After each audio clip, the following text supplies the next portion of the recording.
নমস্কাৰ। আজি এখুত ককাইদেউ খ্যাত নৱকান্ত বৰুৱাদেৱৰ পুণ্যতিথি। তেওঁৰ আজিৰ এই পুণ্যতিথিত তেওঁৰ সৃষ্টিৰাজিক লৈ মই এটি কবিতা তেওঁলৈ উৎসৰ্গা কৰিবলৈ বিচাৰিছোঁ। কবিতাটিৰ শিৰোনাম তোমাৰ পুষ্প তোমাৰ চন্দনে তোমাক পুজিলোঁ এখুত ককাইদেউ। এখুত ককাইদেউ ভালে আছানে তুমি? মনত পৰেনে তোমাৰ তেজীমলা এতিয়াও সাৰে আছে। তোমাৰ তেজীমলা এতিয়াও সাৰে আছে। কিন্তু দুখৰ কথা কি জানা ককাইদেউ? তোমাৰ তেজীমলা আজিও লাঞ্ছিত বঞ্চিত শোষিত, তথাপিও কিন্তু তেজীমলা আজিও তেজস্বিনী। ফুল হৈ ফুলি থাকিবই বিচাৰে, ৰক্ত মাংসৰ মানুহ হৈ মৰি মৰি জীয়াই থাকিব নিবিচাৰে। জানা ককাইদেউ, তোমাৰ প্ৰেমিকাৰ খোপাৰ আবেলি আবেলি গোন্ধ এতিয়াও আমোলমোল। জোনাকে ডাৱৰে মৰমে বিষাদে নুবুজা তোমাৰ কবিতা মনত পৰেনে ককাইদেউ?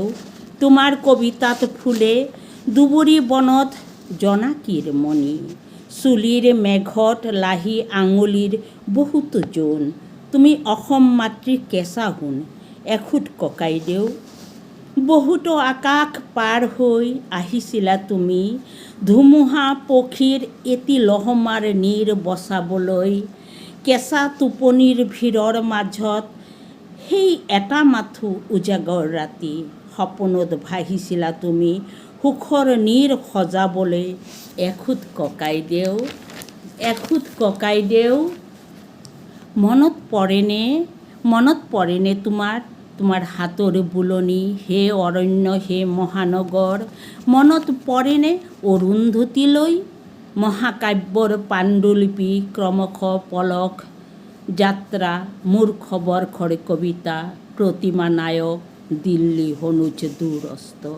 আমাৰ মনত আছে ককাইদেউ, তোমাক সুঁৱৰিছোঁ ককাদেউতাৰ হাড় গৰমা কুঁৱৰী, পাষাণ প্ৰতিমা মধুৰিমা কপিলী পৰিয়া সাধু। তোমাৰ সৃষ্টিৰ মৌজলত আজিও আমি সিক্ত। তোমাৰ মনত পৰেনে ককাইদেউ? আমাৰ মনত আছে। শিশুৰ দৰে পবিত্ৰ এটি মন আছিল তোমাৰ, অকণিৰ আকাশ শেৱালিৰ খোপোৱা। কিন্তু সিহঁতৰ পিঠিত এতিয়া কিতাপৰ গধুৰ বোজা, বিয়লিৰ পথাৰে আজিও হাত বাউলি মাতে লৰালিক। তোমাৰ কবিতা এটা প্ৰেমৰ পদ্য, মই আৰু তুমি সীতা সপোনৰ স্মৃতি, কবিৰ বক্তব্য তেজীমলা উভতি নহাৰ কবিতা।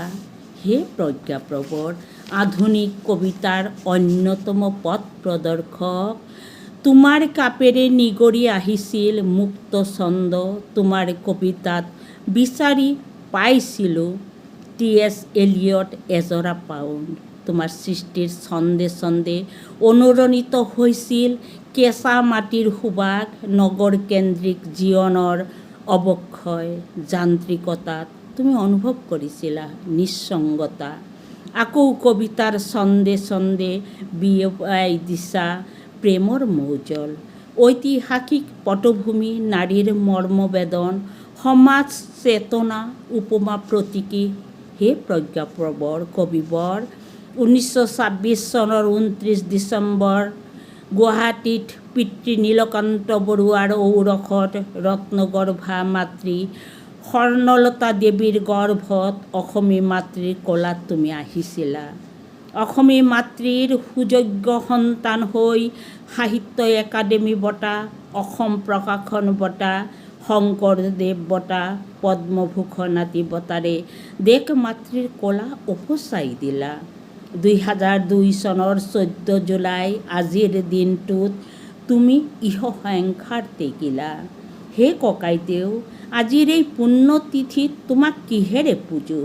সেয়ে তোমাৰ পুষ্প তোমাৰ চন্দনে আজি কৰিছোঁ অঞ্জলি অৰ্পণ। তোমাক জনাওঁ কোটি কোটি নমন, তোমাক জনাওঁ কোটি কোটি নমন। নমস্কাৰ।